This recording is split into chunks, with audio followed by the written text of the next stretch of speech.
विष्णु जी हरियाणा से। श्री महारानी श्री राधा। राधे राधे महाराज जी। महाराज जी, मेरे मन में आपके प्रति कभी कभी नाराजगी के भाव आ जाते हैं। महाराज जी, क्या ये अपराध तो नहीं है? अनेक जन्मों से मोह माया में फंसकर दुर्गति को प्राप्त होते रहे, आप पहले क्यों नहीं मिले?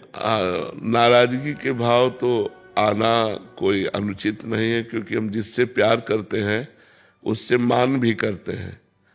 हम अपने ठाकुर से नाराज हो जाते हैं कभी कभी कि वो आपके सिवा कोई और है नहीं और आप चुपचाप बैठे हो। नहीं नहीं, आप बैठो मत, आप इस समस्या का समाधान कीजिए। तो ऐसे हो जाता है। ऐसे कभी कभी बहुत नाराज हुए हैं, मान कर गए हैं, तो फिर संत के रूप में आकर के वही मनाए हैं, बाबा दंडोत। अब गुस्सा बैठे हैं ठाकुर जी से, क्योंकि और कोई हमारा है नहीं।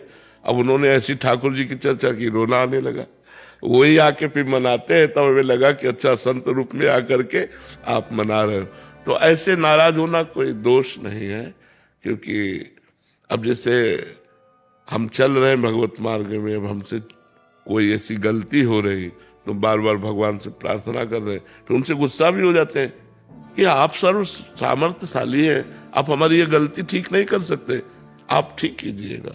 तो ऐसा नाराज होना कोई अपराध नहीं, कोई दोष नहीं है। मनजोत सिंह जी जालंधर से। श्री हरिवंश महाराज। श्री हरिवंश महाराज जी। महाराज जी, आपके चरणों में दंडवत प्रणाम। महाराज जी, मेरा आपसे क्या संबंध है? हम सब एक घर के हैं, हम एक स्वामी के सेवक हैं। चाहे उन्हें वाहेगुरु कहो, चाहे कृष्ण कहो, चाहे अकाल पुरुष कहो, चाहे परमात्मा कहो या राम कहो, वो एक ही है और हम उसके दास हैं और आप उसके दास हो। तो हम एक ही घर के तो ये ना, इसलिए हमारा आपका प्रेम है कि हम एक ही परमात्मा के बंदे हैं, हम एक ही स्वामी के दास हैं, हम एक ही प्रभु के हैं, इसलिए हमारा आपका प्रेम है। उसे जिस नाम से पुकारो वो एक है और उसी एक के हम दास हैं, उसी एक के आप दास हो। तो हमारा आपका तो दोस्ती बनी जाती है, हमारी आपकी मित्रता तो बनी जाती है।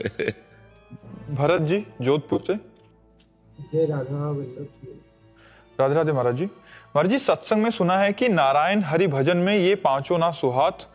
महाराज जी, वो जो पांचों के पांचों सबके ज्यों के त्यों बने हैं महाराज जी, जिससे हृदय रोज जलता है महाराज जी। ऐसे में क्या करें महाराज जी? नाम जप बढ़ाइए और संयम से रहिए, पवित्र भोजन कीजिए। नारायण हरि भजन में ये पांचों न सुहात विषय भोग, जो पराई माता बहनों के साथ गंदा व्यवहार करने की हमारे अंदर कामनाएं होती हैं, उनका तो त्याग करना ही पड़ेगा, नहीं तो नरक जाना पड़ेगा। मनमानी आचरण करने पर तो नरकगामी होता है साधक, इसलिए बहुत सावधान। विषय भोग, अगर गृहस्थ में है, अपनी पत्नी है, ब्याह हो गया है, तो धर्म पूर्वक सहवास करना, नहीं तो पराई माता बहनों की तरफ गंदी दृष्टि नहीं रखना। निद्रा 6 घंटा काफी है, 6 घंटा से ज्यादा नहीं सोना चाहिए, फिर समय बर्बाद करना है। शरीर को 6 घंटा नींद अत्यंत आवश्यक है। हंसी मजाक करना, हंसी मजाक करना, ये संसारिक पुरुषों के कार्य हैं, साधक के कार्य नहीं। साधक भगवान में निरंतर चित्त लगाता है। किसी का उपहास करना या हंसी मस्करी करना, ये साधक का कार्य नहीं है। जगत प्रीति, संसारिक लोगों के बीच में बैठ करके उनसे बातचीत करना, उनसे जगत प्रीति बहुबात, ये हमारा नाम छूटता है। जो लोग नाम प्रेमी नहीं हैं, भगवत मार्ग के पथिक नहीं हैं, उनके बीच में बैठने से हमारे अंदर गंदी बातें आएंगी, संसारिक प्रपंच की बातें आएंगी। जाके प्रिय न राम बैदेही तजिए ताहि कोटि बैरिशम यद्यपि परम सनेही। जिसको भगवान प्रिय नहीं है, चाहे वो रिश्तेदार हो, चाहे नातेदार हो, चाहे गांव का हो, चाहे परिवार का हो, हमें ज्यादा उससे लगाव नहीं रखना चाहिए कि उसके लगाव रखने से उसके परमाणु हमारे अंदर आकर हमारी सद्भावनाओं को दबा देंगे और वो विचार जो उसके अंदर चल रहे वही हमारे अंदर आएंगे। अभी हम इतने परमार्थ के महारथी तो हुए नहीं कि अपने परमाणुओं से उसके विचारों को दबाकर हम अपनी भक्ति उसके अंदर प्रकाशित कर सकें। तो हमको चाहिए कि ऐसे लोगों के बीच में बैठना, ऐसे समाज में जाना, नौटंकी नाटक देखना, सिनेमा और ये जो मोबाइल में और भी बातें हैं संसारिकता की, वो सब नहीं करना चाहिए। अगर ये करोगे तो भजन में प्रीति नहीं होगी, भजन में प्रीति नहीं हुई तो फायदा क्या हुआ। इसलिए नाम जप करो और धीरे धीरे इनसे बचने की कोशिश करो। गंदा आहार नहीं, गंदे आचरण नहीं, गंदा विचार नहीं, तब भगवान का नाम जप जो है धीरे धीरे पापों को भस्म करके फिर आनंद प्रदान करता है। जब भगवान में आनंद मिलने लगता है तो फिर मन विषयों में जाता ही नहीं। एक बार भगवत आनंद मन को हमें देना है। अगर मन एक बार भगवत आनंद ले लिया तो इन विषयों की तरफ देखेगा ही नहीं। हमारी जो आसक्ति है वो शरीरों में, भोगों में फंस गई है, वही हटकर भगवान में लग जाए, संतों में लग जाए तो हमारा कल्याण हो जाए। तो इसलिए कोशिश करो, प्रयास करो कि हम 5 बातों को धारण कर पावें और खूब नाम जप बढ़ाओ तो अपने आप ये 5 बातें आ जाएंगी। नाम जप छूटे ना, इसलिए बात नहीं अच्छी लगेगी। ये भगवत चरणारविंद से संबंध नहीं रखता तो उससे अपना मन ही नहीं लगेगा। नींद अब ऐसे नहीं आएगी जब खूब जप करोगे, भजन करोगे। भोजन उचित सात्विक अच्छा लगेगा और इतना चिंतन फालतू है ही नहीं कि हम किसी की तरफ गंदी बात सोचे। तो जब भजन में लगोगे तब ये आप 5 बातों को धारण कर पाओगे। अगर भजन नहीं है तब तो इन्हीं में भ्रमण होगा। तो इसलिए नाम जप करो और अच्छे संयमी बनो। ऐसा नहीं कि आप नहीं कर सकते, आप में सामर्थ्य है। देखो, जब हाथ से हम बुरा कर सकते हैं तो हम अच्छा भी तो कर सकते हैं। वाणी से हम बुरा बोल सकते हैं तो हम अच्छा भी तो बोल सकते हैं। यदि हमसे पाप आचरण हो रहे हैं तो हमें सामर्थ्य है, वही सामर्थ्य से हम अच्छे आचरण, पुण्य आचरण करेंगे, भगवद आचरण करेंगे। हम इतने डाउन क्यों हो रहे हैं? हम इतने उदास क्यों हो रहे हैं? हम इतने हार क्यों अपने को मान रहे हैं? हम भगवान के अंश हैं, भगवान हमारे स्वामी हैं। हम थोड़ा संयमी बने। आप जितना कसते जाओगे अपने आप को, उतने आप जितना ढीलते जाओगे उतने ही गिरते जाओगे। जितना कसते जाओगे उतने महान बनते जाओगे और जितना ढीलते जाओगे उतने नीच बनते चले जाओगे। फिर आपका उत्साह भजन का नहीं रह जाएगा। इसलिए आप कसिए अपने आप को। कमल जी यूएसए से। राधा गुरु। राधे राधे महाराज जी। महाराज जी, मैं करीब 1 साल से आपसे जुड़ा हूं और अपनी साधना में प्रयासरत हूं। महाराज जी, शराब पीना, मांस खाना भी छूट गया है। मुझे लगता है कि मेरी साधना उतनी प्रबल नहीं है, तो श्री जी के चरणों की प्रीति के लिए अहेतु की कृपा की इच्छा करना महाराज जी गलत है कि आप अहेतु की कृपा कर दो मेरी? तो नहीं, आप इच्छा करेंगे ना तो वही वस्तु प्राप्त हो जाएगी। हमें इच्छा करनी चाहिए। देखो, सही पूछो, हम गलत नहीं है। हमारे जो इंद्रियां हैं, मन है, ये गलत हो गए। हम इंद्रिय मन तो है नहीं, पहली बात समझो। हम इंद्रिय और मन तो नहीं है, लेकिन हम इंद्रिय और मन का साथ देकर गलत बन गए हैं। अब हमें थोड़ा इनसे मित्रता कम करनी पड़ेगी। अब हमको इनसे वैर करना पड़ेगा कि अगर ये गलत, जैसे आपने सुधारा, मांस खाना सुधारा, आपने मदिरा पीना छोड़ा, तो आप और भी गंदे आचरण छोड़ सकते हो जो आपको अपने दिखाई दे, क्योंकि आप में सामर्थ्य है। धीरे धीरे धीरे धीरे मन को अच्छे मार्ग में ले आओ और ये लालसा करो कि इसी जन्म में मुझे श्री जी मिल जाए। ये लालसा करो कि इसी जन्म में मुझे भगवत प्राप्ति हो जाए, क्योंकि हम लालसा करने के अधिकारी हैं। कैसे? जैसे बहुत नीच है, बहुत पतित है, बहुत गिरे हुए हैं, लेकिन वो तो बड़े कृपालु है ना।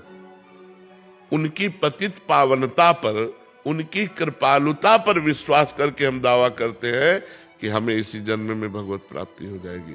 अपनी पवित्रता का दावा नहीं कर सकते, अपनी तपस्या का, अपनी साधना का दावा नहीं कर सकते, लेकिन वो पतित पावन है और मैं पतित हूं। वो दीन बंधु है, मैं दीन हूं। वो असरण शरण में, उनकी शरण में हूं। इस बात के दावा से हम कह सकते हैं कि वो कृपा करके मुझे इसी जन्म में, हाँ, हमारा काम बना देंगे। हमें ऐसा भरोसा कभी नहीं छोड़ना चाहिए। ऐसा भरोसा दृढ़ रखना चाहिए। आप निश्चित समझो भरोसे पे ही गाड़ी चल रही है। साधना तो जो हो रही सो हो रही, लेकिन गाड़ी भरोसे पे ही चल रही। भरोसो दृढ़ इन चरणन केरो, भरोसो दृढ़ इन चरणन केरो, बस दृढ़ भरोसा। मैं किसी योग्य नहीं हूं, मैं अपनी योग्यता का दावा नहीं करता, लेकिन आपके स्वभाव, आपकी कृपा, आपकी करुणा, ये देख करके मैं दावा करता हूं कि मेरा काम हो जाएगा, क्योंकि मेरे स्वामी बड़े कृपालु हैं, बड़े पतित पावन हैं, बड़े दीन बंधु हैं। तो आप ये संकोच मत कीजिए कि अविरल भक्ति मांगने का हमारा अधिकार है कि नहीं। नहीं, हमारा जन्म सिद्ध अधिकार है, क्योंकि मैं भगवान का हूं, भूल से संसार का हो गया। अब अपनी भूल मिटाने के लिए मुझे मनुष्य जन्म मिला और सत्संग मिला। तो हम अपनी भूल मिटाते हैं, जितनी हमारी गलतियां हैं हम धीरे धीरे उनको ठीक करते हैं और भगवान की तरफ आगे बढ़ते हैं। जी राधे राधे महाराज जी। महाराज जी, मुझे भगवान की पोशाकें अपने हाथों से बनाकर उन्हें उपहार स्वरूप देने में बहुत आनंद आता है, और इसी कारण मुझे सेवा और पूजा करने का समय कम मिलता है। बहुत सुंदर, बहुत सुंदर। इससे बढ़कर सेवा नहीं, आप करती रहिए।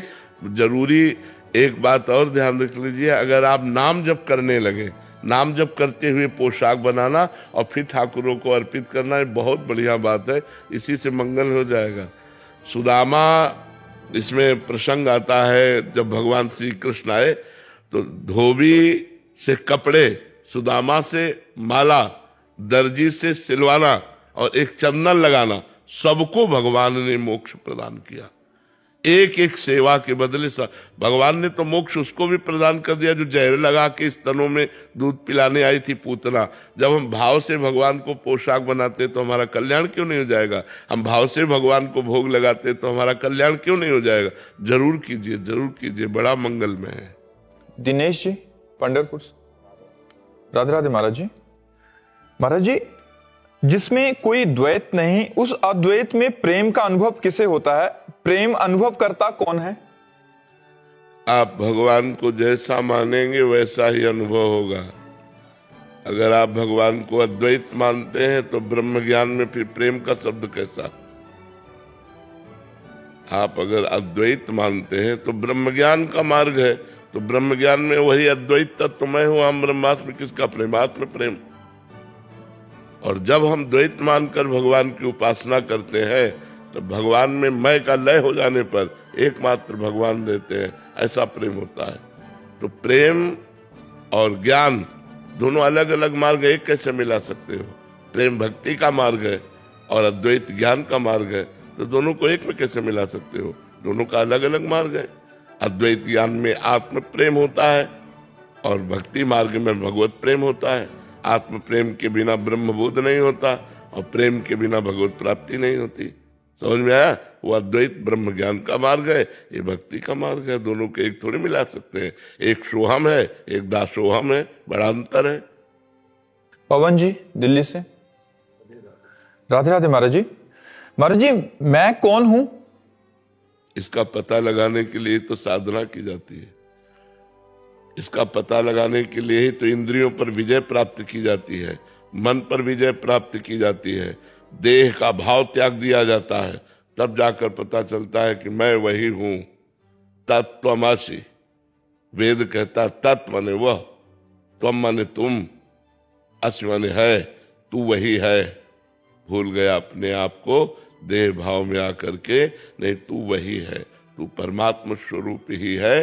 अपने स्वरूप को भूल करके तो माया में, विविधता में फंस गया, अनेकता में फंस गया, भोगों में फंस गया। इसी के लिए तो हम लोक परलोक के भोगों से वैराग्य, सत असत का विवेक, इंद्रियों का दमन, मन का दमन, हर कष्ट को सहना और चित्त का भगवान में स्थित रहना, और मैं मुक्त होना चाहता हूँ, मुमुक्षुता, इन साधनों के द्वारा अपने स्वरूप को जानते हैं। मैं कौन हूँ?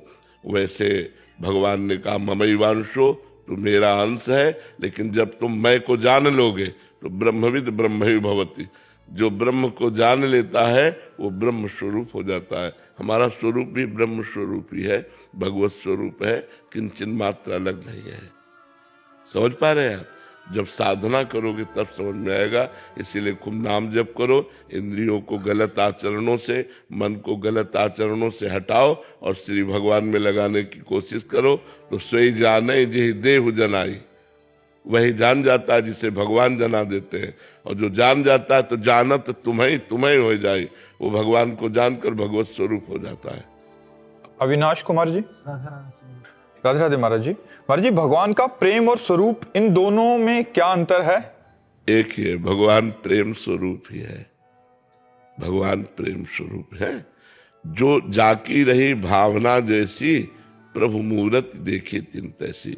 अगर हम भगवान को ज्ञान स्वरूप मानते हैं तो भगवान ज्ञान स्वरूप है। भगवान को वैराग्य स्वरूप मानते हैं, भगवान वैराग्य स्वरूप है। भगवान को ऐश्वर्य रूप मानते हैं, भगवान ऐश्वर्य रूप है। भगवान को प्रेम रूप मानते हैं तो प्रेम के खिलौना दो, खेलत है प्रेम खेल। दोनों प्रेम के स्वरूप हैं, प्रिया और प्रीतम। तो हम जैसी भगवान पर भावना करते हैं वैसा ही भगवान हमको अनुभव में आते हैं। भगवान का स्वरूप कैसा? जैसा आपने सोचा वैसा। जैसे अभी सोच रहे स्त्री पुरुष नानात्व, तो वही भगवान स्त्री पुरुष और नानात्व के रूप में दिखाई दे रहे हैं। आप सोचने लगे भगवान एक, तो सब इन रूपों को गायब करके एक तत्व का अनुभव करा देगा जब आपकी साधना परिपक्व होगी। आप सोचिए भगवान प्रेम स्वरूप है तो आपको प्रेम में भगवान के दर्शन होंगे, ऐश्वर्य में तो वैकुंठनाथ के दर्शन होंगे। भगवान को जैसा हम सोचेंगे वैसा भगवान हमें अनुभव करा देंगे। भगवान कैसे? जैसे तुम सोचो वैसे। जाकी रही भावना जैसी, प्रभु मूरत देखे तिन तैसी। हेमंत जी, बाड़मेर से। राधे राधे जी, राधे राधे महाराज जी। महाराज जी, गुरु करने और मानने में कितना फर्क है?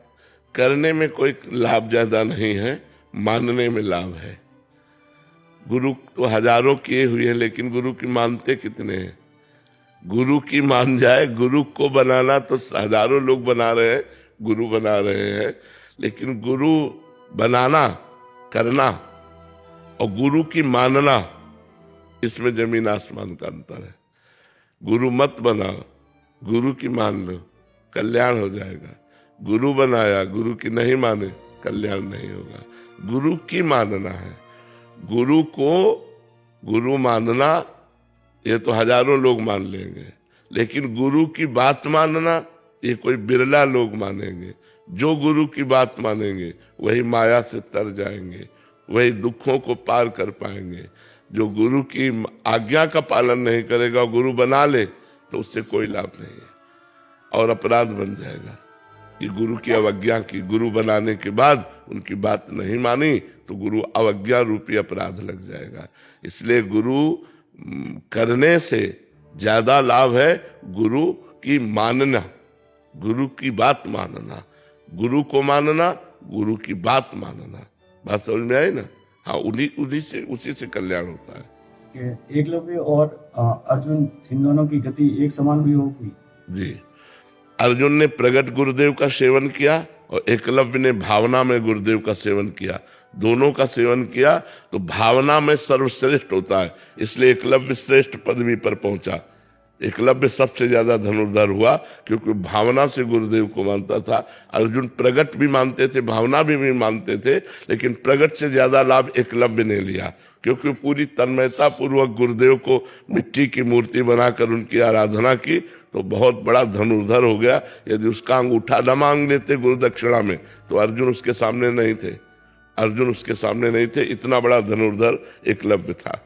जी, सुनील कुमार जी, अफ्रीका से।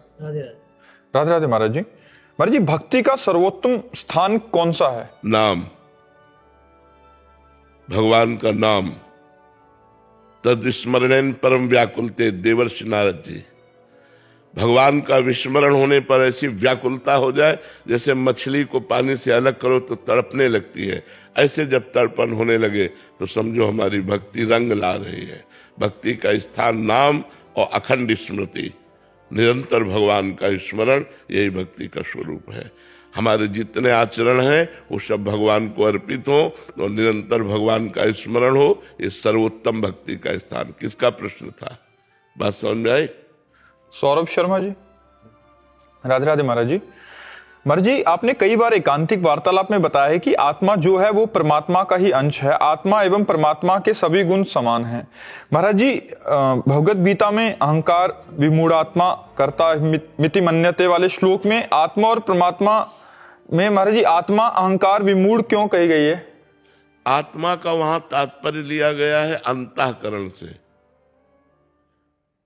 समझ रहे हो ना? जो अंतःकरण में अहंकार है उसको कहा गया, वहां शुद्ध आत्मा को नहीं कहा गया।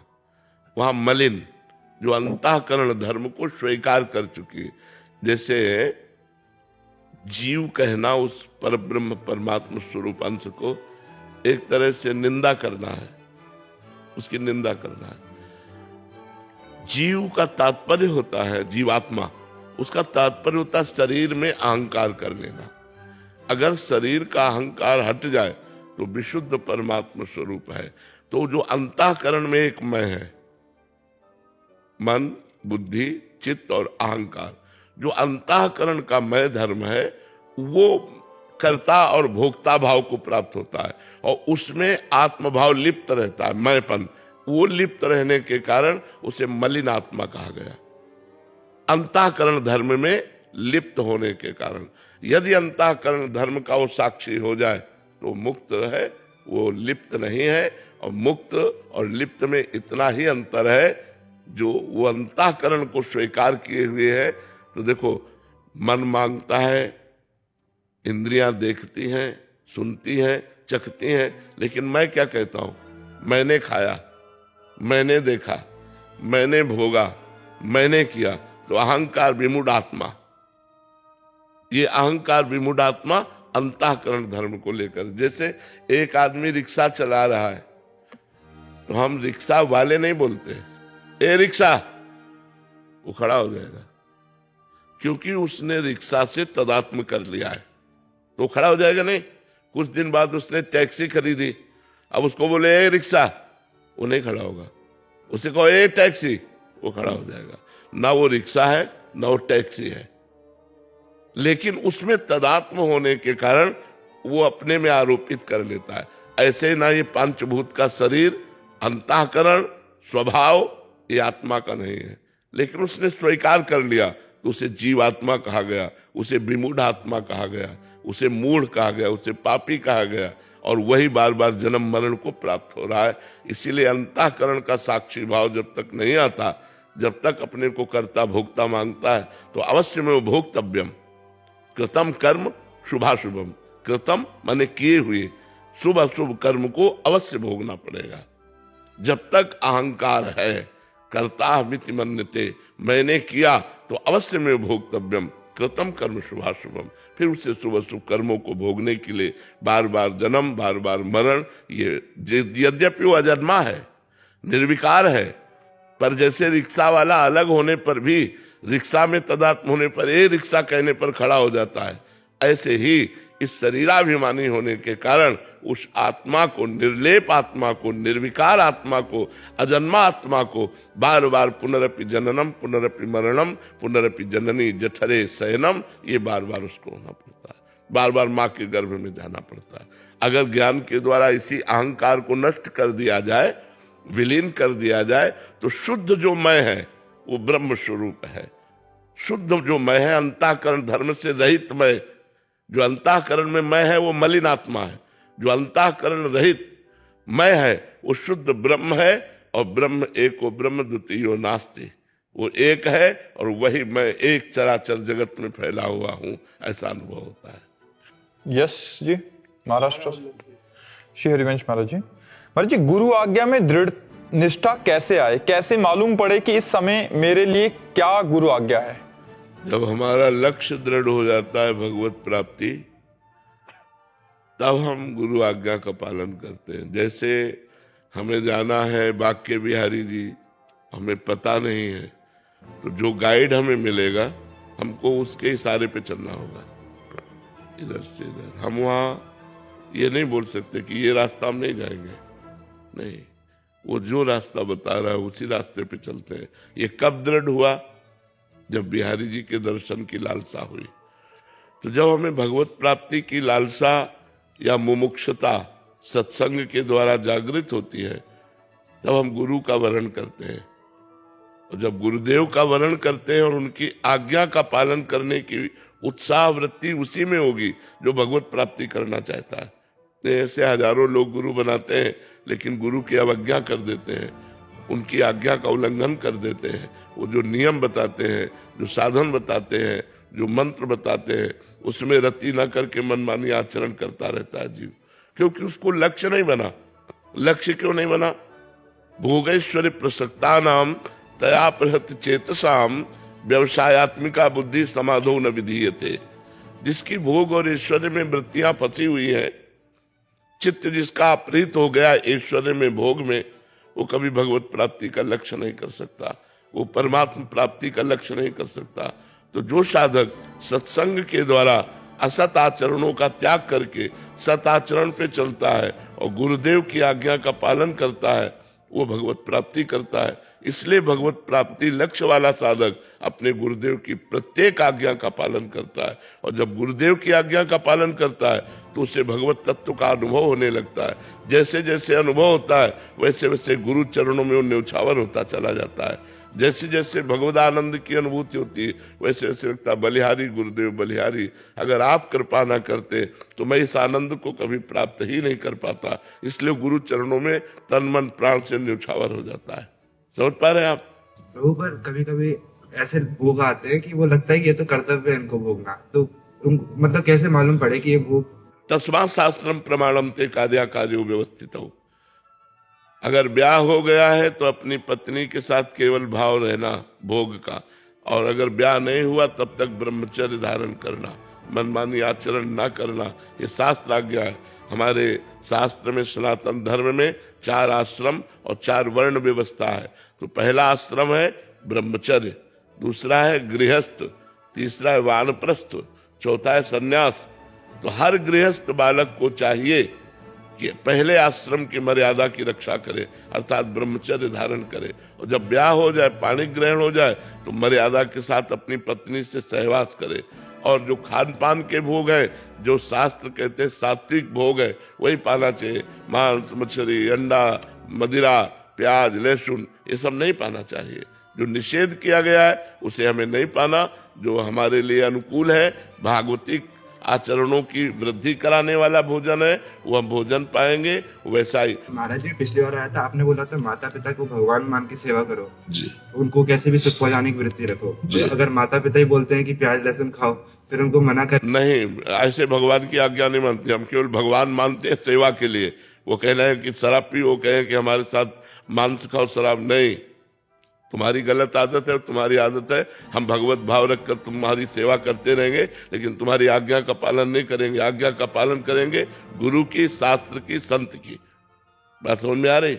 और महाराज जी, हर समय कैसे पता चले कि इस समय क्या आज्ञा है गुरुदेव की? अंदर अंदर झांक के देख, गुरुदेव बैठा हुआ है, वही अंदर आपको 1 सेकंड में उत्तर दे देगा। 1 सेकंड की गलत है नहीं करना, लेकिन वो बहुत धीमे उत्तर होता है, उसको सुनने की क्षमता चाहिए, अंतर्मुखता। तुरंत उत्तर आता है, देर थोड़ी लगती। और इसे सब लोग अनुभव करो, जहाँ गलत करना चाहते हो अंदर से आत्मा की आवाज आती है कि नहीं कि गलत है, लेकिन हम उसकी बात ना मानकर मनमानी आचरण करते हैं। ये कोई नहीं कह सकता है मुझे पता नहीं था कि ये गलत है। सबको पता होता है ये गलत है। आत्मना प्रतिकूलानि परेशान न समाचरित। हाँ, जो हमें अच्छा नहीं लगता हम व्यवहार दूसरों के साथ ना करें, ये शास्त्र की आज्ञा है। हमारी बहन को कोई गलत दृष्टि से देखे, हमें बर्दाश्त नहीं, तो हम किसी की बहन को गलत दृष्टि से न देखें। हमारे साथ कोई बेईमानी करे, ये हमें बर्दाश्त नहीं, तो हम किसी के साथ बेईमानी ना करें। आत्मना प्रतिकूलानि परेशान न समाचरित। राजीव जी, राधे राधे महाराज जी। महाराज जी, आपके चरणों में कोटि कोटि प्रणाम। महाराज जी, जब मन किसी बात को पकड़कर बैठ जाए और छोड़ने को तैयार ना हो, तब ऐसी स्थिति में क्या करें? बहुत बहुत हठीला है, बहुत हठीला है। मतलब इतना हठीला है कि बहुत हठीला है। अगर वो पकड़ के बैठ गया तो बैठ गया, फिर वो मतलब अगर नाम जप नहीं है, भजन नहीं है, तो वो तुमको झुका के रौंद डालेगा। ऐसा है, बड़े बड़े ऋषि मुनियों को परास्त करने की सामर्थ्य रखता है ये मन। मन हठीला है, पकड़ लिया तो पकड़ लिया, बहुत इसकी पकड़ बहुत जोर की है। तो हम इसको भगवान नाम पकड़ाएं, इसकी जब हठीलेपन की आदत है तो इसका हम लाभ ले। अगर इसने हट करके विषय पकड़ लिया तो अब हट करके इसे हम राधा नाम पकड़ाते हैं और ये पकड़ लेगा। ये ऐसा समझो बलवान अंधा आदमी है, जैसे बहुत बलवान हो लेकिन अंधा हो। मन की आंखें बुद्धि है, वो बुद्धि की आंखों से चलता है। जैसा बुद्धि निर्णय करती है वैसे बिना बुद्धि के निर्णय के मन एक कदम नहीं चलता है। मन पेश करता है बुद्धि के सामने कि ये बहुत सुगंधित वस्तु है, इसको सुगंध लिया जाए। अगर बुद्धि ने कह दिया हाँ, तो बस फिर आप नहीं रोक सकते, क्योंकि वो केवल बुद्धि की बात मानता है। बुद्धि में अगर विवेक आ गया तो मन को अधीन कर लिया जा सकता है। अगर बुद्धि केवल रही तो वो बुद्धि को अपने सपोर्ट में कर लेता है। मन सबके बुद्धि है, लेकिन सबको मन अधीन किए हुए है, और मन को अधीन वही कर सकता है विवेक। बिन सत्संग विवेक न होई, राम कृपा बिन सुलभ न सोई। भगवान की कृपा से सत्संग मिलता है और सत्संग से विवेक जागृत होता है, और विवेक से हम मन को अपने अधीन कर सकते हैं। तो खूब नाम जप कीजिए। साधन को हरि भजन है, कै सत्संग सहाय। मन तो चंचल सबनते, या को कौन उपाय। बोले साधन को हरि भजन है, कै सत्संग सहाय। मुख्य साधना तो नाम जप है। खूब भगवान नाम स्मरण करो, और सहायक साधना सत्संग है। अगर हमें सत्संग मिलता रहा संतों का और भगवान नाम जब चलता रहा तो हठीले मन को हम भगवान में लगा सकते हैं। और ये जब भगवान की तरफ लग जाता है तो उसका स्वभाव है, जो पकड़ लेता है छोड़ता नहीं, तो बस पकड़ लिया। अब जैसे हम लोगों ने इसको पकड़ाया, हम आपसे बात कर रहे हैं, लेकिन जो हमारा चलने वाला है ना वो चल रहा है। जैसे आप हमारी बात सुन रहे हो लेकिन कुछ चल रहा है अंदर, ऐसे हमारे वो चल रहा है जो चलाना चाहिए। ये बहुत लाभदायक है बलिहारी मन की, जो पकड़ ले भगवान नाम, पकड़ ले भगवत चिंतन, तो फिर ये छोड़ता नहीं है, बस पकड़ाना होता है। जैसे आप देखो, आप बिल्कुल भजन नहीं करते थे और आप 10 मिनट करने लगो और ये 10 मिनट पकड़ ले, तो उस 10 मिनट में अगर कोई आदमी आकर आपसे बात करे तो आपको बहुत बुरा लगेगा। मतलब उसने पकड़ लिया, राजी हो गया 10 मिनट। अगर हम धीरे धीरे उसे 24 घंटा राजी कर ले तो बहुत प्रवीण है मन। वो बात करते, चलते फिरते, उठते बैठते, खाते पीते, काम करते, हर समय भगवत चिंतन बना रहता है। और जिसका हर समय भगवत चिंतन बना रहता है वो मुक्त पुरुष हो जाता है। यस स्मरण मात्रेण जन्म संसार बंधनात् विमुच्यते नमस्तस्मै विष्णुवे प्रभु विष्णुवे। जिनका स्मरण मात्र जन्म संसार के चक्र का नाश कर देता है। अहो वत्स पचतो गरीयान यज्जिभ्याग्ये वर्तते नाम तुभ्यम। तुभ्यम नाम, आपका नाम जिसकी जिह्वा पे है वो चांडाल भी सर्वश्रेष्ठ हो जाता है। कुत्ते का मांस खाने वाले को चांडाल कहते हैं, वो चांडाल भी सर्वश्रेष्ठ हो जाता है जिसकी जिह्वा के अग्रभाग पर आपका नाम हो। तो नाम जप के देखो, नाम भगवान को अधीन कर लेता, फिर मन की क्या बात है। जितना नाम जप करोगे उतना ही मन पर शासन कर पाओगे। नहीं, सब मन के गुलाम है, सब मन के चेला है। सच्चा गुरु वही जो मन को चेला बना ले। सच्चा गुरु वही जो मन को चेला बना ले। नहीं, मन के चेला सब है, मन के चेला है। जैसा मन कहा वैसा किया, ऐसा नहीं। तस्मात् शास्त्रम प्रमाणम थे। जैसा शास्त्र कहता है वैसा मन चले, जैसा गुरु कहते हैं वैसा मन चले, वो कोई महापुरुष होता है। नेहा जी गुड़गांव से। राधे राधे महाराज जी। महाराज जी, एक कथा में आता है कि जब एक बहुत भीड़ एक जने को मार रही थी तो वो ठाकुर जी से मदद मांगने लगा, तो ठाकुर जी बीच भोजन छोड़ के भागते भागते निकले पर वापिस आ गए। तो जब पूछा गया कि क्यों वापिस आए तो कह रहे उसने पत्थर उठा लिया था, वो अपना सामर्थ्य उपयोग करना। महाराज जी कह रहे हैं कि बच्चे बड़े हो रहे हैं, काफी प्रयत्न के बाद भी नहीं मानते, बहुत बहस करते हैं, बदतमीजी करते हैं, तो ऐसे में प्रभु पर छोड़ दें क्या, या मैं टोकना ही छोड़ दूं? नहीं नहीं, अपने कर्तव्य का पालन कर। वहां की सीन अलग है। वो कथा ऐसी है कि एक संत अपना दंड कमंडल लिए बड़ी मस्ती से जा रहे थे नदी के किनारे किनारे, गंगा किनारे। तो एक धोबी ने कपड़े फैला रखा था, बहुत से कपड़े फैले हुए थे। और वो भगवदानंद में इतने मस्त थे कि नीचे देखे ही नहीं। तो उसके 2-4 कपड़ों में उसके पैर, तो वो जिस कपड़े से डंडा से कपड़ा धोता था ना चाट से, वो लेके दौड़ा मारने के लिए। तो भगवान एकदम सावधान हो गए। तो जब वो मारने के लिए दौड़ा तो संत ने अपना डंडा उठा लिया, तो भगवान शांत हो गए। तो रुक्मिणी जी ने पूछा शांत क्यों हो गए?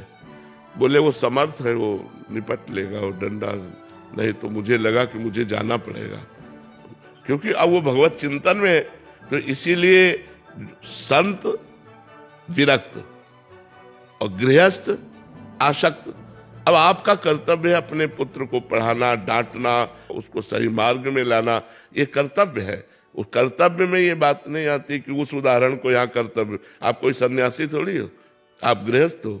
आपका कर्तव्य है अपने बच्चों को सत्मार्ग में चलाना। दोनों अधिकार के द्वारा हम उनको उन्नतशील बनाएं, उन्हें समाज सेवी बनावे, उन्हें राष्ट्र सेवी बनावे, उन्हें भगवत भक्त बनावे। तो ऐसा हमारा कर्तव्य है। सूरज शर्मा जी, हाथरस। श्री हरिवंश महाराज जी, महाराज जी, मनुष्य जीवन का उद्देश्य क्या है? यदि मनुष्य को अच्छे कार्य करने के लिए बनाया गया है तो इतने पाप और अधर्म कार्य क्यों करता है वो? यही तो उसकी भूल है। मनुष्य जन्म का कर्तव्य है साधन धाम मोक्ष कर द्वारा इस मनुष्य शरीर को पा करके हम मुक्त हो जाएं, हम भगवान को प्राप्त हो जाएं। पर वो अच्छे कर्म छोड़ करके बुरे कर्मों में, जैसे पानी को छोड़ो तो नीचे ही जाएगा, उसकी नीच गति है। पानी को कहीं भी छोड़ो उसकी नीच गति, अधोगति है। ऐसे मन और इंद्रियों को छोड़ दो तो इनकी नीच गति है। पापमय आचरणों में इनको बड़ा सुख मिलता है, इंद्रियों को। तो मनुष्य अगर अपने मन को ऊर्ध्वगामी बनाना चाहे तो जैसे जल को नीचे की गति वाले को ऊर्ध्वगामी बनाने के लिए यंत्र की आवश्यकता है, ऐसे ही मन को जो अधोगामी हो रहा है, इंद्रियों के भोगों की तरफ जा रहा है, उसे सावई मनः कृष्ण पदारविंदयो, भगवान के चरणारविंद की तरफ लगाना है तो मंत्र की आवश्यकता है। इसीलिए गुरु बनाया जाता है, गुरु के चरणों का आश्रय लिया जाता है, उनसे नाम मंत्र लिया जाता है, उनसे नियम लिए जाते हैं जिनके द्वारा हम मन को धीरे धीरे गंदे आचरणों से हटाकर अच्छे आचरणों में लगाकर भगवान को रिझा सके, भगवान को प्रसन्न कर सके। पर मनुष्य भगवान को छोड़ करके भोगों में रत हो गया, भगवान को छोड़कर मनमानी आचरण करने लगा। आज आप लोग सत्संग सुन रहे हैं तो धीरे धीरे आप अपने मन को संभाल रहे हैं। बहुत से भाई बहन आते हैं कि हमारे आचरण गलत थे, हमने सत्संग सुन करके सुधारा। तो सत्संग ही सुधार सकता है, अध्यात्म ही आपको पवित्र कर सकता है, अध्यात्म ही आपको जीने की कला सिखा सकता है। नहीं तो आज पाप करोगे, कल भोगना पड़ेगा, मिट जाओगे, किसी काम के नहीं रहोगे। जब भोग आते हैं, जब शरीर में पीड़ा होती है, तब कोई सहारा नहीं दिखाई देता है भगवान के सिवा। और भगवान से संबंध नहीं रखा तो उस समय भगवती स्मृति होती नहीं है। जीव महान दुख को पास सो परत्र दुख पावे, सिर धुनि धुनि पछताए, काले कर्म ईश्वर मिथ्या दोष लगाए। इसलिए अभी भजन कर लो, अभी नाम जप कर लो। प्यारी PS एचरी। श्री हरिवंश महाराज जी, गुरुदेव भगवान, आपकी कृपा से श्री धाम वृंदावन का वास का परम सौभाग्य मिला, फिर भी मन बहुत कमजोर सा हो गया महाराज जी। आत्मविश्वास की कमी है एवं लोगों से मिलने व बात करने से भी डर लगता है। मैं इस डर और संकोच को कैसे दूर करूं महाराज जी? हाँ, डर लगना ही चाहिए, इसे दूर नहीं करना। लोगों से डरना चाहिए, लोगों से बातचीत करने से साधक को या साधिका को हटना चाहिए। अब मन कमजोर क्यों हो गया है? क्योंकि उसे विषय नहीं मिल रहा, उसे प्रपंच नहीं मिल रहा। मन की खुराक है प्रपंच, तो इसे कमजोर नहीं करना, इसे तो मार डालना है। विषयी मन को तो मार डालना है। मन मार्या तन बस में कीना, हुआ भरम सब दूर। मन के दो विभाग, एक सत्य विभाग, एक असत्य विभाग। जो गंदी बातों वाला विभाग, उसे तुम्हें नष्ट कर देना है। तो वही कमजोर हो रहा है, वही निराश हो रहा है, वही उदास हो रहा है, उसकी हमें परवाह नहीं है। इसमें बेपरवाह बुद्धि से चलो, ज्यादा मन को दुलार मत करो और ज्यादा लोगों से मिलो जुलो मत। बहुत गलत समय चल रहा है। लोगों से मिलने जुलने का मतलब है अपने को भ्रष्ट कर देना। बिल्कुल दूरी बना के चलो, एकांतवास करो, खाओ पियो, भजन करो। नहीं मन लग रहा है, सो जाओ, प्रपंच मत करो किसी से। जब जागे तब प्रिया भजे ने सोवे पांव पसार, व्यास भरोसे कुंवर के सोवत पांव पसार। जब जगे तो राधा राधा राधा राधा राधा, नहीं तो अपना सो गए। किसी से प्रपंच नहीं किया, किसी से मिले जुले नहीं, किसी से। उर्मिला जी कोलकाता से। राधे राधे महाराज जी। महाराज जी, जीवन से जब हार गए तो आपका दर मिला महाराज जी। महाराज जी, मेरे मन में एक प्रश्न चलता है कि मेरा जन्म ही क्यों हुआ। जब तक कर्म परंपरा नष्ट नहीं होगी तब तक जन्म होता रहेगा। इसलिए भजन करो और भगवान से प्रार्थना करो कि तुम्हारी कर्म परंपरा को नष्ट कर दे। जब आचार्य गुरु की शरण में होकर को भजन किया जाता है तो भजन धीरे धीरे हमारे कर्मों को भस्म कर देता है, तभी हम मुक्त होते हैं। नहीं, जब तक एक भी कर्म रहेगा वो जन्म लेने के लिए विवश कर देगा। इसलिए जन्म मरण से मुक्त होने के लिए सब कर्मों को नष्ट करना है। संचित कर्म भगवान की शरणागति से नष्ट हो जाते हैं। क्रियमाण भगवान की शरण में इसलिए अच्छे होते हैं, और प्रारब्ध भगवान की शरण में रहकर हम उसे भोग लेते हैं, हमारे सारे कर्म खत्म हो जाते हैं। जो अच्छे कर्म भगवान को समर्पित है, जो प्रारब्ध भोग है वो हम भोग लेते हैं, और जो संचित कर्म है वो भस्म हो जाते हैं, जीव मुक्त हो जाता है।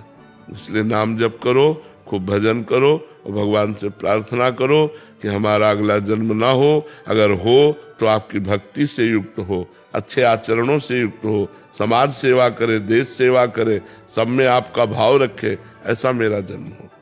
सोनिया जी। राधे राधे महाराज जी। गुरुदेव भगवान, हमें कैसे पता चलेगा कि हमारा भजन खर्च हो रहा है। भजन खर्च की तो पूछो मत। अगर ऐसे तुम भजन के स्वामी बनोगे तो सब खर्चा हो जाएगा।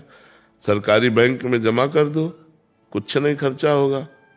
भगवान को जमा कर दो, जो भजन करो कृष्णार्पणम वस्तु करो, भगवान को समर्पित कर दो। और ऐसे अगर तो कोई अगर इतना भी प्रणाम करता है तो तुम्हारा भजन लेता है, तुमसे बात करता है तो तुम्हारा भजन लेता है, तुम्हें वस्त्र भोजन सुख सुविधा जो भी देता है वो सब भजन लेता है। अगर हम भगवान की शरण में हैं और अपने भजन को भगवान को समर्पित कर देते हैं तो हमें कोई वस्त्र देता है तो हमारे भगवान दिए, हमें भोजन दिया तो मेरे भगवान ने दिया, मुझे वास दिया तो मेरे भगवान ने दिया। तो हमारा भजन खर्चा नहीं होता, हम भगवान की कृपा से पाले पोसे जाते हैं और भजन से भगवत प्राप्ति हो जाती है, भगवत कृपा से भगवत प्राप्ति हो जाती है। अगर हम भजन के स्वयं ठेकेदार बनेंगे तो खर्चा ही खर्चा है। किसी को कटवचन बोल दिए, किसी की निंदा सुन ली, किसी की निंदा कर दी, हमारे भजन क्षीण हो जाएगा। अमीशा आजाद जी कलकत्ता से। राधे राधे महाराज जी। महाराज जी, आप कह रहे हैं कि जिम्मेदारियां निभाते निभाते भावनात्मक